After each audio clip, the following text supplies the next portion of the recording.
Bienvenidos a una nueva cápsula de Práctica Test.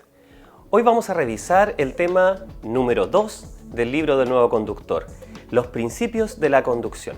Este tema lo vamos a dividir en 3 partes para poder abarcarlo de buena forma y sacar aquellos conocimientos que son requeridos tanto para rendir el examen como para nuestra futura vida de conductores. Así es que primero vamos a pensar en el funcionamiento del vehículo. El nombre del tema lo dice, los principios de la conducción. Esta es una de las áreas que se ha mantenido en el tiempo respecto a los libros que se utilizan para preparar tanto un examen de conducción como los conocimientos necesarios para poder desempeñarse como conductor en las vías. Entonces vamos a pensar en el vehículo primero, para poder comprender. Muchos de nosotros tal vez no trabajamos en mecánica o no conocemos nada de su funcionamiento hasta el momento en que nos hacemos conductores. La segunda parte tiene que ver con las leyes y principios de la física.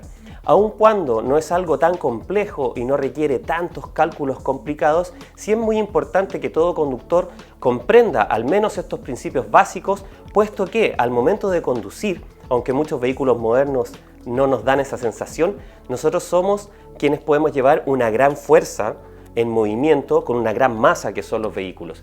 Y finalmente vamos a pensar en la seguridad pasiva. ¿Por qué pasiva? Porque es una seguridad que funciona, sistemas de seguridad que van a funcionar en el momento de un siniestro vial, de algún accidente de tránsito, como por ejemplo el cinturón de seguridad. Vamos entonces a revisar estos 3 focos de este segundo tema del libro del nuevo conductor, clase B. Primero, como les contaba al inicio, es difícil comprender el funcionamiento de una máquina tan extraordinaria como un vehículo, sobre todo en estos tiempos. Entonces tenemos una pequeña ayuda didáctica para que eso sea posible, sobre todo para el que no sabe nada de vehículos. Y esto se trata de hacer una comparación.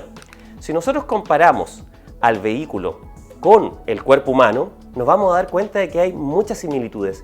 ¿En qué sentido? En el sentido que necesitamos energía para poder funcionar. Funcionamos en movimiento. Necesitamos controlar nuestra temperatura, ¿cierto? Un vehículo necesita mantener una temperatura y nosotros no podemos tener fiebre. Entonces, esta comparación del vehículo con el cuerpo humano nos va a ayudar a poder abordar el funcionamiento del vehículo y a tener también cuidados especiales para poder mantenerlo en buenas condiciones. Entonces, pensemos primero desde ese punto de vista. ¿Cuál sería la parte más importante? Obviamente, el motor. El motor es el corazón del vehículo, así como nuestro cuerpo es la parte más importante, que funciona con el resto a través de los múltiples sistemas, el vehículo también. Alguien podría decir, sin frenos yo no podría conducir. Efectivamente, pero sin motor no existe vehículo, ¿de acuerdo? Es quien proporciona la fuerza, es el que recibe el combustible y hace el proceso de transformar esta energía en movimiento y luego transmitirla a través de distintos sistemas para que nosotros podamos trasladar esta masa y finalmente direccionarla y controlarla. El motor entonces es el corazón del vehículo. Ahora vamos a pensar en diversos sistemas. Así como nuestro cuerpo tiene distintos sistemas, ¿cierto? El sistema circulatorio, por ejemplo, el vehículo también tiene sistemas que son varias piezas, varias partes que tienen una función específica y que se conectan con el resto de los sistemas del vehículo para ponerlo en movimiento. El primer sistema que vamos a comentar se llama sistema de lubricación.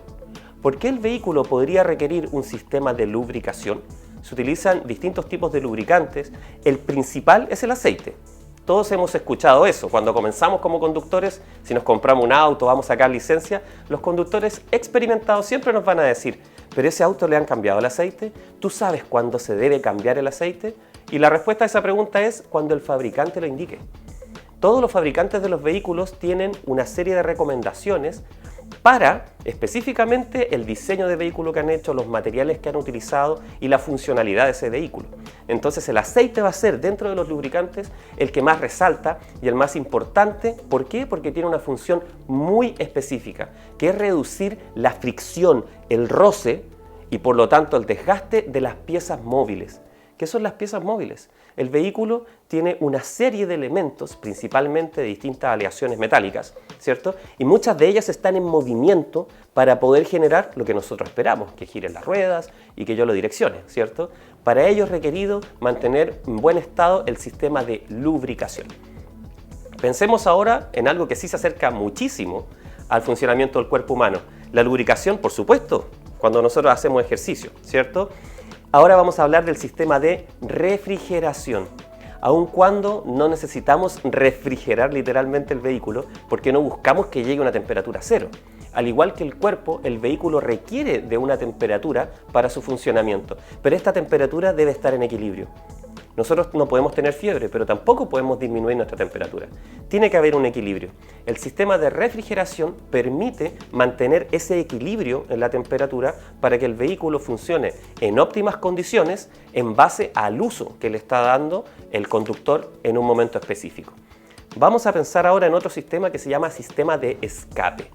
Este sistema es el final del proceso, ¿de acuerdo? Y es a través del cual se eliminan, ¿ya? O a lo menos se expelen desde el vehículo, aquellos residuos que quedan del proceso de la combustión, lo que no se utilizó en la combustión. Bien, normalmente en formato de gases. Y estos gases, por supuesto, como ustedes ya lo saben, son contaminantes. Entonces hay que tener un muy buen sistema de escape y el sistema también en muy buen estado, a través de todos los filtros que en cada mantención hay que cambiar. Pensemos ahora en el sistema de combustible. Tal vez podría ser este el primero, ¿cierto? Porque al igual que el cuerpo humano, si yo subo un cerro, gasto combustible. Cuando hago ejercicio, gasto combustible. Nosotros hablamos de calorías, nos alimentamos. El vehículo tiene que utilizar un sistema de combustible que justo en estos tiempos estamos en un proceso de cambio, ¿cierto? Normalmente y en clase B lo más común es vehículos que sean a gasolina, dicho de forma simple. Entonces, este sistema de combustible permite que desde el estanque hasta el motor pueda ser trasladada la medida exacta necesaria de combustible para el uso que se le está dando al vehículo y poder hacer finalmente el cambio de ese combustible en energía de movimiento, ¿cierto? Y finalmente vamos a pensar en otro sistema que también es muy parecido al cuerpo humano, que se llama sistema eléctrico. Aquí lo podríamos comparar, si pensáramos en el cuerpo humano, con nuestro cerebro, ¿cierto? Nuestro cerebro también funciona con electricidad. Y el sistema eléctrico del vehículo es aquella parte que podríamos pensarlo, es muy similar a nuestra cognición, a nuestra forma de pensar. Entonces el sistema eléctrico está preocupado de que todo esté funcionando. En primer lugar, los vehículos modernos traen a bordo un computador, no es la forma que nosotros utilizamos los computadores de escritorio, pero sí hay microprocesadores que literalmente procesan esta información de que los focos están funcionando bien, de que el motor está andando en condiciones óptimas y trae un sistema especial, el sistema eléctrico, para evitar que ante un corte se nos queme o se pueda fundir alguna pieza. Y eso es los fusibles. Así es que el sistema eléctrico, tan importante como el resto, en los vehículos modernos, tiene una relevancia incluso superior. Vamos a pensar ahora en otro enfoque que es un poquito más mecánico.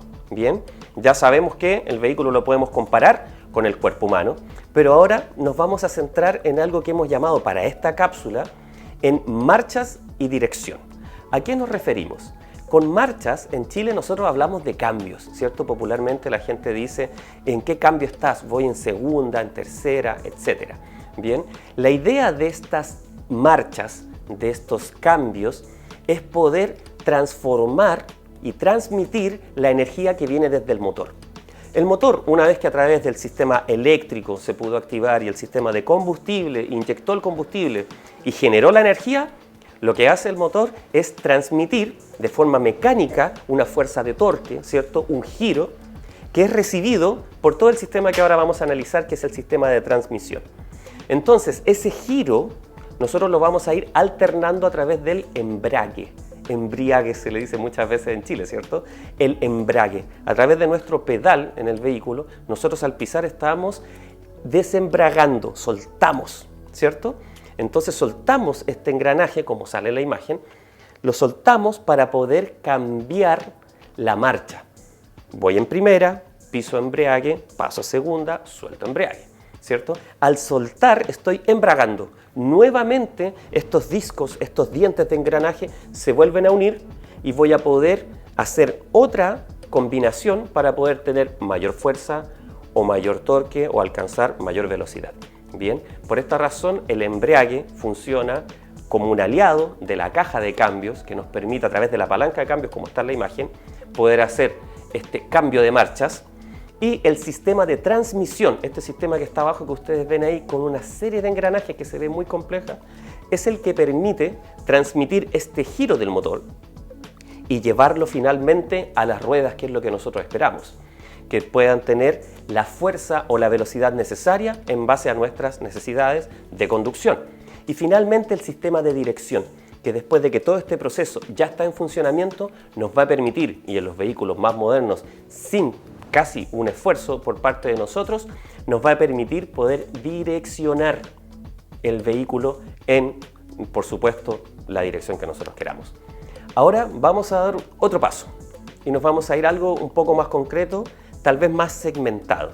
Y vamos a pensar, más que en sistema, en partes o piezas específicas con una función que permiten toda la gracia, obviamente, de la conducción. Primero vamos a pensar en la amortiguación, en esta idea de seguridad y confort. ¿Por qué hablamos de seguridad y confort?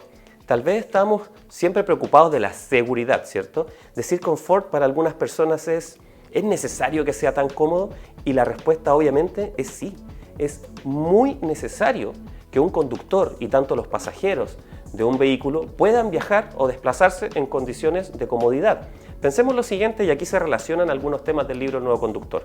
Si un vehículo no tiene en óptimas condiciones su sistema de amortiguación, ¿ya?, en un camino que tenga dificultades, va a hacer que el conductor llegue a un nivel de estrés que lo podría hacer caer en errores que podrían poner en peligro incluso la vida de él o del resto. Entonces es muy necesario que todos estos sistemas estén, como todo el vehículo, en óptimo funcionamiento.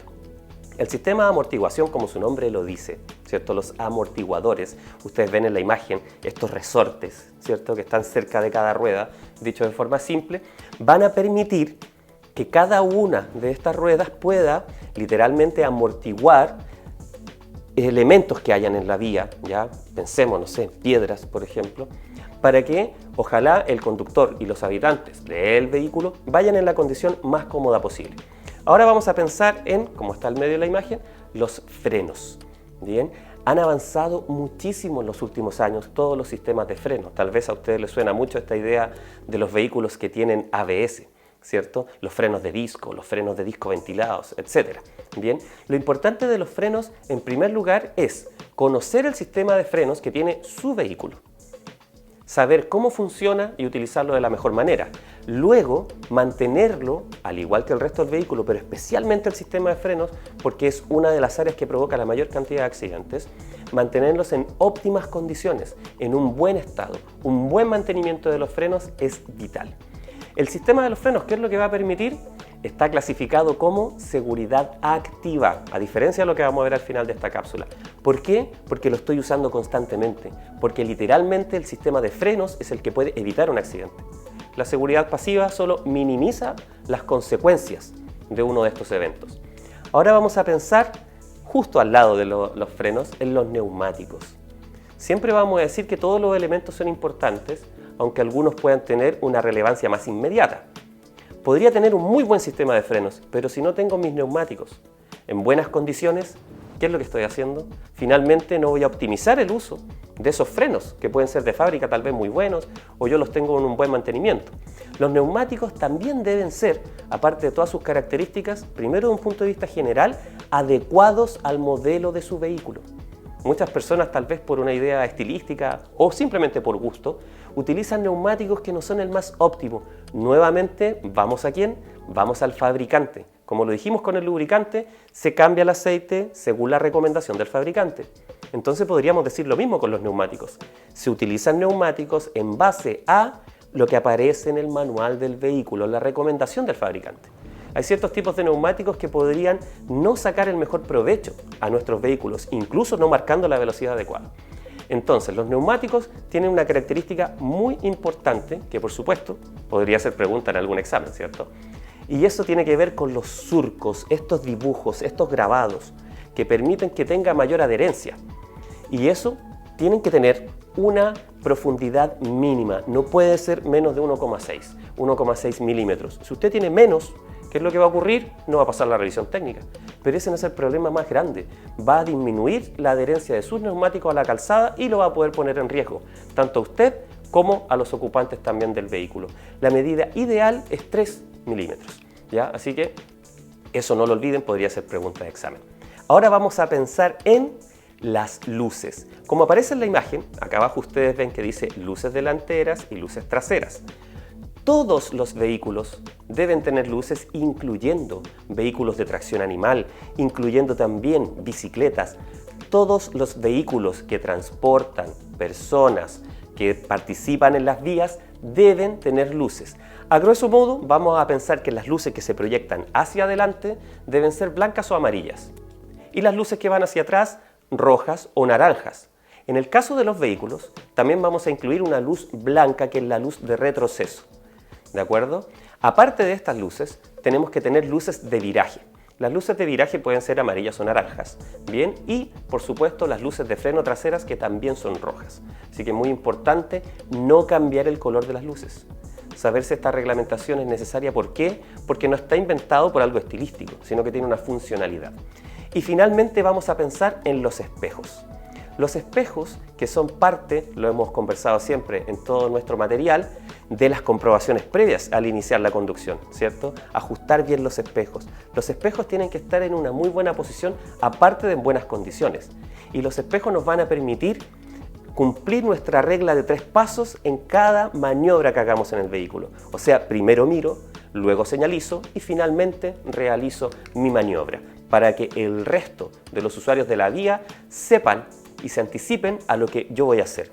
Recuerden siempre aquella frase que dice, siempre ver y ser visto también. Ahora vamos a pasar a la segunda parte de estas 3 de nuestro funcionamiento del automóvil, ¿cierto? Y vamos a pensar en la energía y las leyes físicas. Sin complicarnos con fórmulas tan enredadas, ¿ya? Vamos a utilizar esta primera imagen donde aparece este auto que ustedes ven acá y un ciclista. Este ciclista, si no pensamos en algo grave, imaginemos que el auto estaba estacionado, pero el ciclista venía ya con un movimiento. ¿Qué es lo que explica finalmente la inercia? Y como ustedes ven ahí en la imagen, va a ser una forma muy simple de demostrarlo. Si un ciclista chocara con un vehículo, aunque éste esté estacionado, la bicicleta, como diríamos en Chile, se detendría en seco, ¿cierto? ¿Pero qué pasaría con el ciclista? Saldría proyectado. ¿En qué forma? En una proyección de línea recta. Cada vez que ustedes ponen en movimiento una masa, y es un principio de la física, ¿cierto? Esta va a tender a continuar en línea recta. Entonces ustedes se preguntarán, ¿y cómo lo hacemos con los vehículos en cada curva? Hacemos fuerza. Eso significa que si yo estuviera conduciendo en una carretera completamente recta, gastaría mucho menos energía y mucho menos combustible que en un camino lleno de curvas, donde constantemente nosotros estamos forzando a las leyes de la física, forzando la trayectoria de la masa del vehículo hacia la dirección que nosotros queremos. Yo lo hago de esta manera porque en realidad se genera mucha fuerza. Tal vez con los sistemas de los vehículos modernos para nosotros podría ser muy simple. Hay gente que siempre hace este gesto con un dedo de estos vehículos que tienen sistemas que nos ayudan, ¿de acuerdo? Pero finalmente la fuerza, ¿qué es lo que está haciendo? Está impidiendo que la masa continúe su trayectoria, basada en esta ley de la física, natural.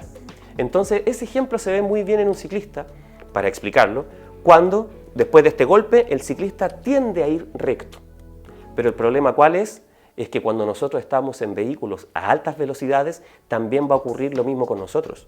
Y cuando se sufren accidentes, hay un siniestro vial, normalmente la masa, los cuerpos tienden a ir en línea recta. También ocurre mucho con los vehículos que tengan algún tipo de acoplado. Bien. Segunda parte de estas leyes o principios de la física. Y este ya es más adaptado, por supuesto, a la conducción porque se llama distancia de detención. ¿De qué se trata esta distancia de detención? La física normalmente mide distancias o tiempo, ¿cierto? Entonces aquí están estas dos relaciones, pero está pensado como distancia para que nosotros lo podamos comprender. Si transformara la pregunta en algo simple, yo diría, ¿cuánto espacio voy a usar para finalmente detener el vehículo por completo?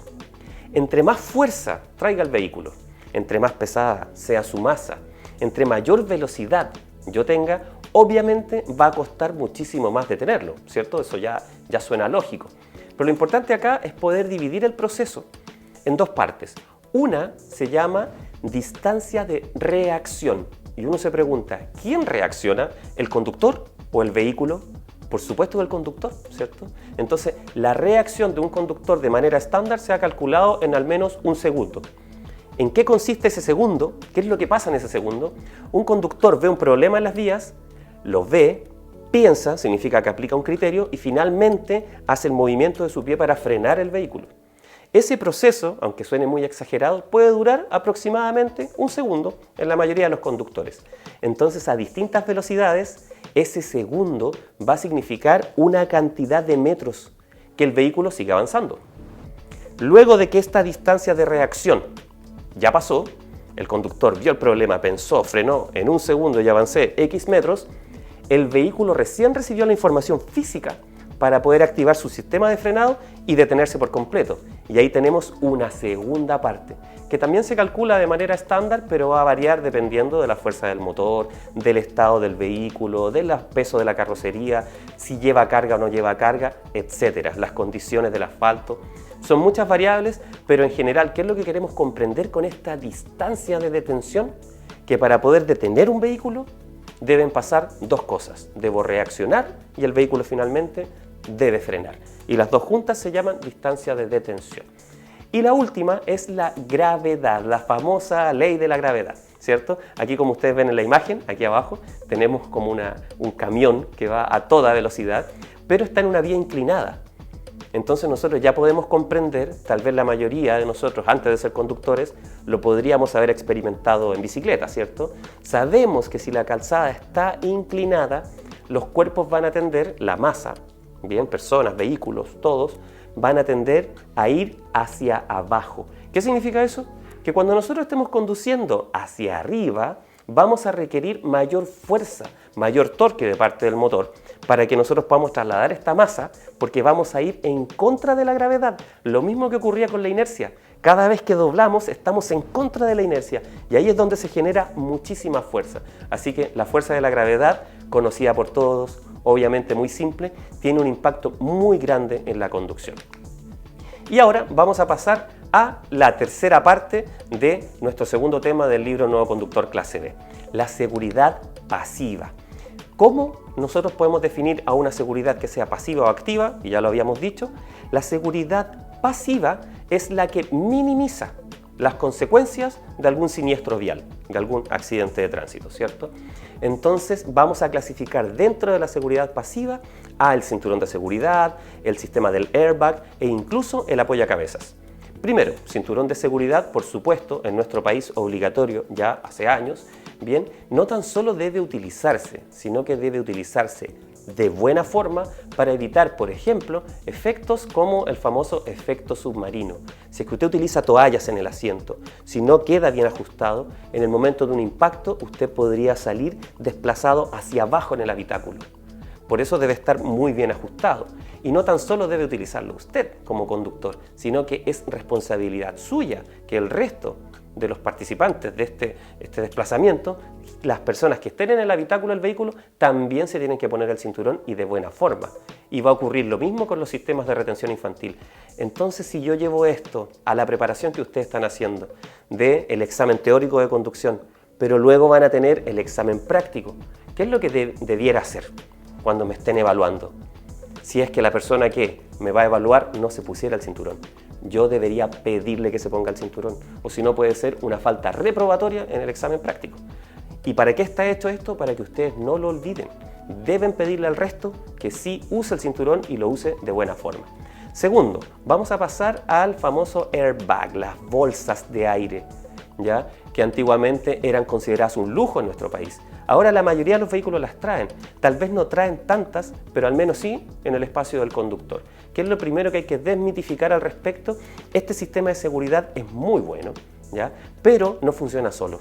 Es necesario para que el airbag cumpla su función que esté acompañado de un uso correcto del cinturón de seguridad. ¿De acuerdo? Así que el airbag va a cumplir su función solamente cuando esté el cinturón de seguridad utilizado de buena forma. Y finalmente, un sistema que podría parecer no tan importante, que la mayoría de las personas no se preocupa cada vez que se sube a un vehículo, que es el apoyacabezas, que debe estar ubicado a la altura de los ojos para evitar daños cervicales en un posible accidente de tránsito. Entonces, hay muchísimo más por aprender, por supuesto, y vamos a seguir nosotros generando mucho más material para que ustedes puedan explorar, aprender, pasar el examen, por supuesto, pero finalmente ser buenos conductores. Así es que nos vemos en la próxima cápsula.